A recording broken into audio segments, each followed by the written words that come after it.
Hello everyone and welcome to my channel. Today we're going to be painting up the Scribbus Wretch from the Death Guard. So this is my first Death Guard model.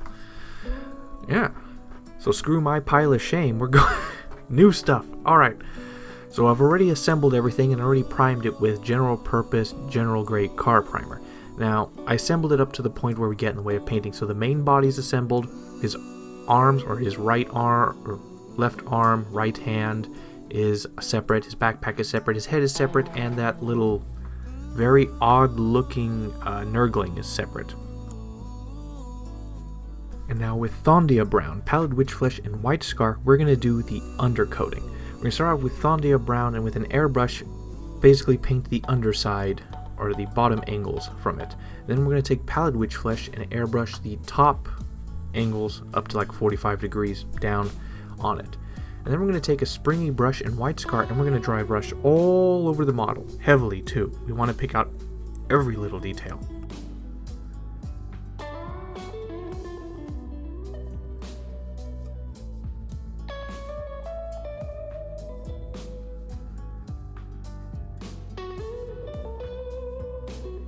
Now, something I tried a little bit differently. So because I'm doing undercoating and then the layers will be see-through, I decided to take some White Scar White, slightly watered down, and I wanted to do further highlighting on the model with this. And basically I circled all the holes, I drew straight lines on like his knee pads and some other places to show through the transparent layers. I want to see if this will work.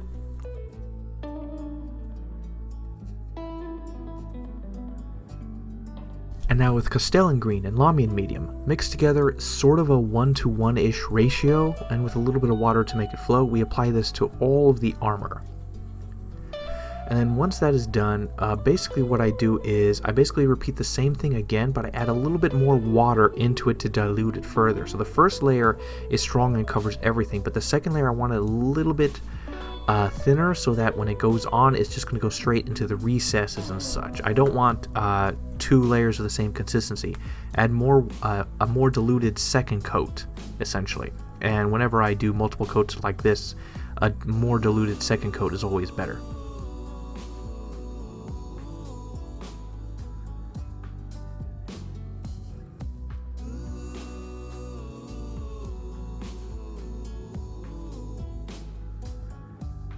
And now with Xandri Dust and Lamian Medium, we're going to apply this to his, well, all the paper, purity seals and paper that's around, and the scrolls the little nurgling carries. It's sort of a 1-to-1 mix, but it's more like I had to keep mixing it until I got the consistency I wanted and I applied it. It's a little thick but runny at the same time. And I do end up applying a second coat just to make sure it flows into the recesses, and the second coat is diluted a little bit more with water.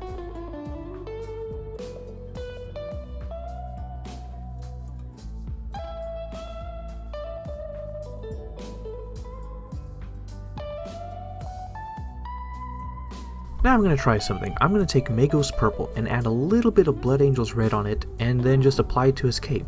I end up doing 2 full coats of this and it worked out really well. And it's pure too. I didn't mix any Lamian Medium with it.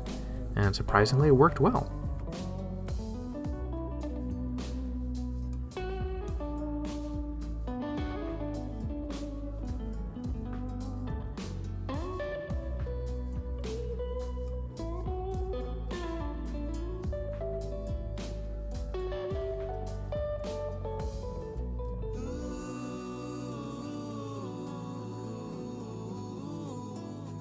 I then applied around 2 coats of Magos Purple onto his tentacle.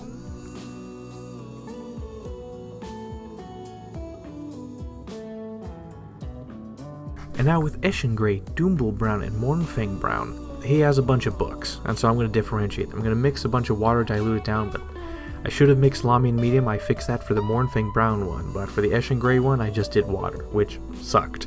And basically I just take Eshin Grey, Doombull Brown, and Mournfang Brown and paint each of the books a different color, dilute it down, and then it shows through the undercoating and highlights.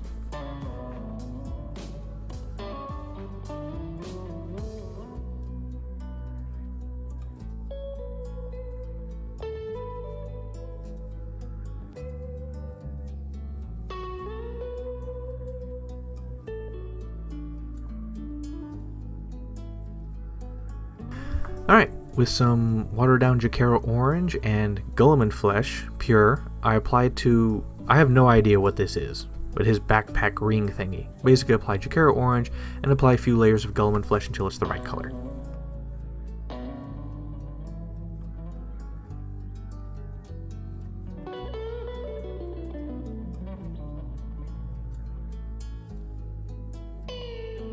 Alright, with Skeleton Horde Contrast, Jacaro Orange, and Pallid Witch Flesh, we're going to continue painting that thing. So with Skeleton Horde Contrast, we'll water down with a little bit of Lamian Medium so it flows better. We're going to apply it all over to add some more depth. Then we're going to take Jacaro Orange and mix in a little bit of Pallid Witch Flesh, and then just dry brush the thing, and it's going to add nice highlights.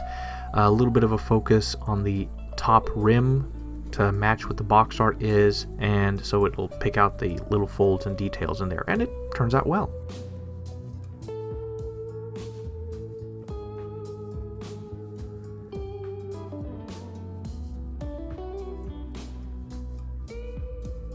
Alright, knocking out some more details. With Steel Legion Drab, Black Templar's Contrast, and Rhinox Hide, we're gonna just knock out some details. So he has this board, wood board, that he writes on. And so with Steel Legion Drab diluted with some Lamian Medium and a little bit of water, we're going to apply about 2 coats to the wood board. Then with Black Templar Contrast Paint, we're going to apply this to like this power cord thing he has on around his head and also around the backpack. And then with Rhinox Hide, we're just going to use this to paint the straps holding his book and his plasma pistol attached.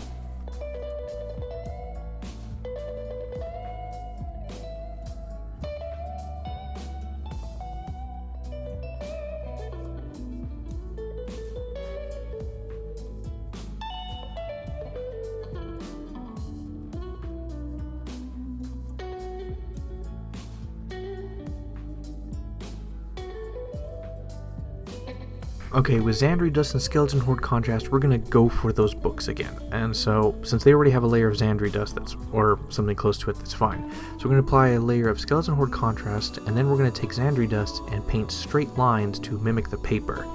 And after 1 coat of each, it was fine.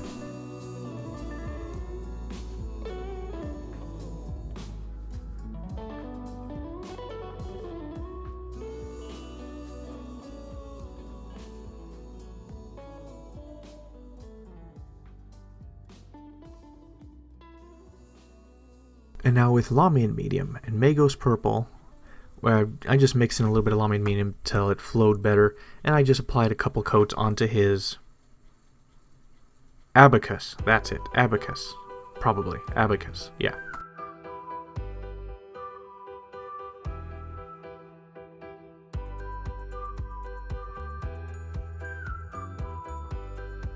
Alright, with Dawnstone, Plaguebearer's Flesh, and Drakenhof Nightshade, we're going to paint his face. Now, his face has already been dry brushed before from the beginning, from the pre-coating, so we're going to take some Dawnstone mixed with Lamian Medium until it's the thickness I want, and then we just apply it. I had to apply 2 coats because of how thin it was diluted. Better to do 2 coats than 1 thick coat that you're stuck with. Then once that dried, with Plaguebearer's Flesh, I applied it to his growths that he had on his right cheek and maybe some on his left. It's hard to tell. And with Drakenhof Nightshade, I used that to fill in his mouth and to paint the eyeshadows on his eyes. And this was a process of adding, removing, adding, removing, adding, removing until it looked right. And then with Lamian Medium and Baneblade Brown, we're going to basically just paint the bones. He has some bones on his back and a quill pen made of bone.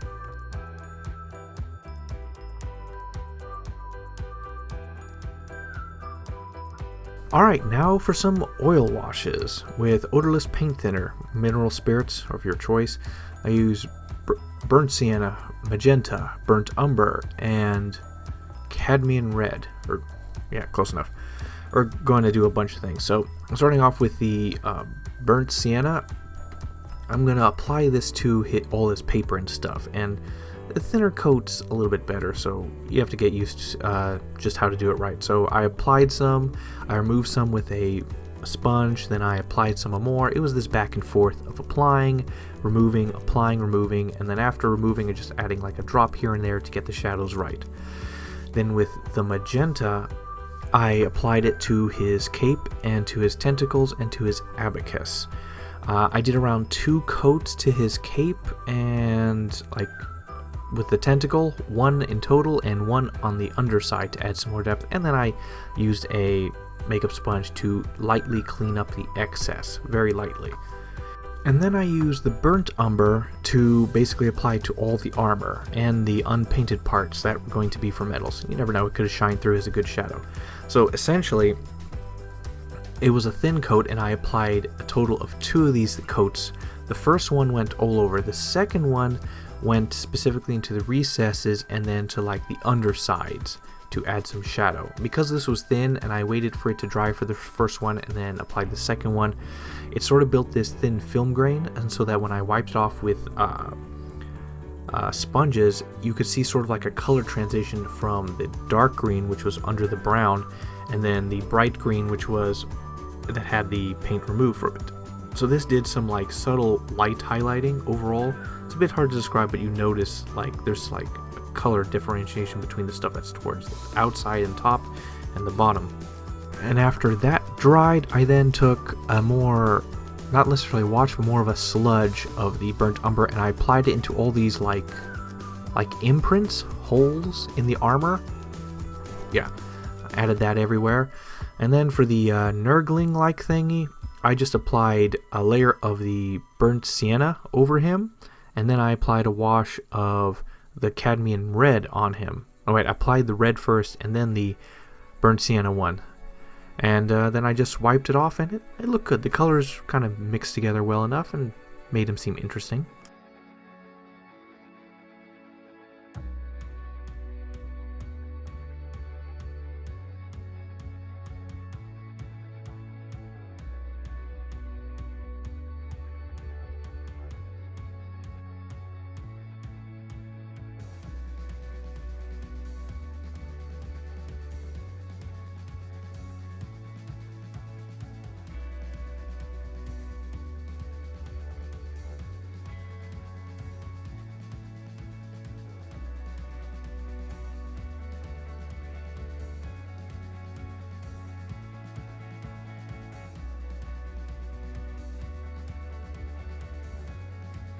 And now with Thondia Brown mixed with just a little bit of water to make it flow better, I'm going to paint the best script I have ever done in my life. And I will immortalize this here.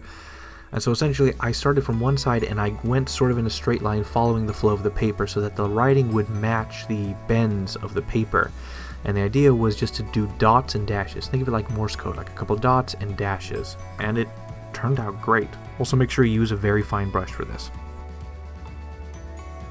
And with AK Interactive Ultra Matte Varnish, I will now paint the entirety of, well, the model, seal the model in this, since all the non-metallics have been done to the best of my ability.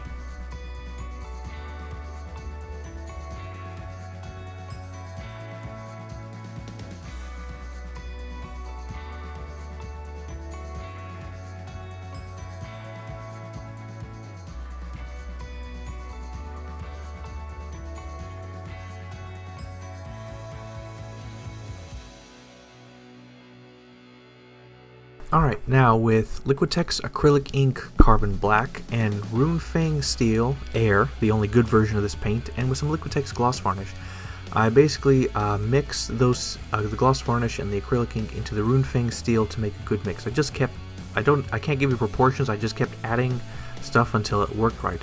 And I noticed when I've done this before that the metal looks dull, so I just added gloss varnish into the mix so that it'll shine bright. And it worked well. It was a very nice, easy to paint on steel that had great coverage. Although I went back with again with a little bit more carbon black afterwards because it was a little too silvery for Death Guard, and it worked out well. And now with transparent burnt sienna, I added this into the mix already that I had, the mix I had with the carbon black, the Runefang Steel, and gloss varnish. I added this in, and it created this dark, burnished brass, which was pretty nice. And I basically applied one coat, and then I applied a second coat on the most raised areas, like his shoulder pads, the very tips of the brass there. I couldn't really hold it, so I had to apply a second coat on the very tip so that it would be covered and wouldn't just be like a pure white.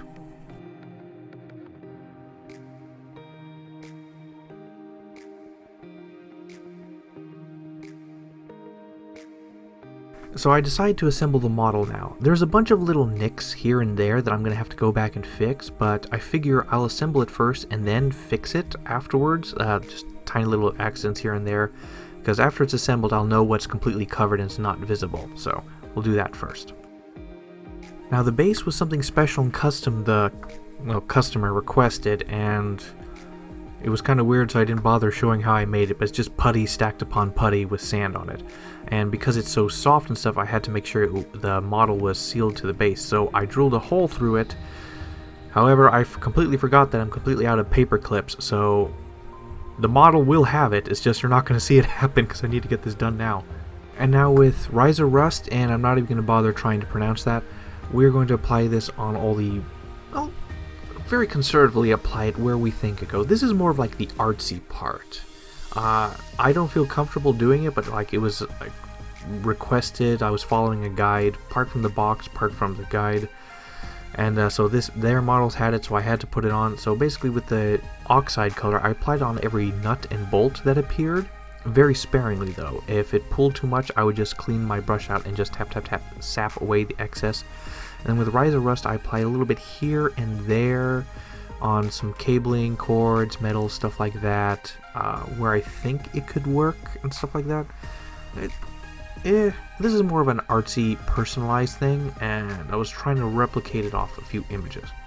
Actually, you know, the main issue is because I've done this before with these colors repeatedly, but it's always been the same thing, rusty swords. And so with this armor and stuff, which has a really nice look to it and highlights and stuff, it's more like I'm sort of shattering a mirror. That's why I don't like doing it. I figured it wouldn't fit, but I had to do it.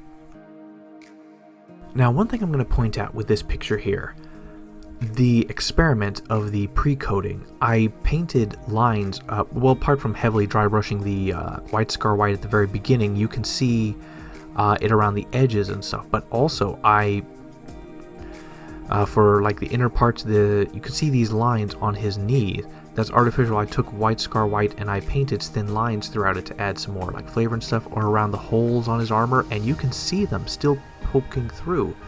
So that pre-highlighting, not from dry brush but from just painting straight lines, it really added to the model, and it really shows here.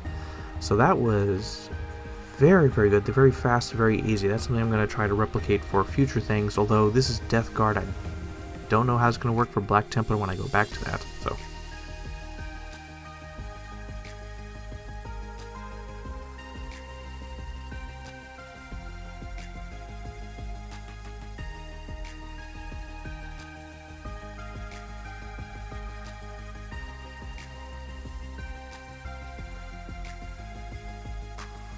and done, as far as I can tell. I mean, I've done everything I can think of. The model's pretty much done. There are a few details I didn't show getting painted, because it just really wasn't important, and also I wasn't going to spend all the time dragging out a single paint that was going to touch one single spot. So you guys can figure out the smaller details on your own.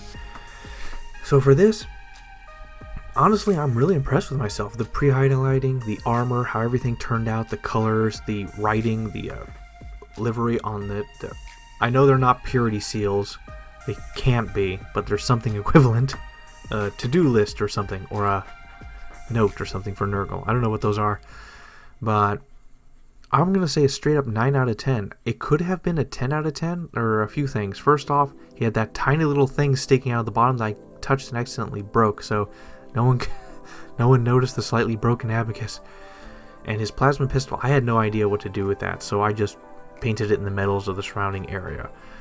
And his Nurgling, I mean, the face, well, actually the Nurgling really doesn't even have a face. That's the weird thing. So it's just, I ran into things I had no idea what to do with, but the colors look great, the highlighting is great, it honestly came out incredible. I'm very surprised how the armor is and the lighting, like you can see the shadow, you can see the lighting and stuff like that, all done naturally from the oil paints, the pre-highlighting, all that stuff.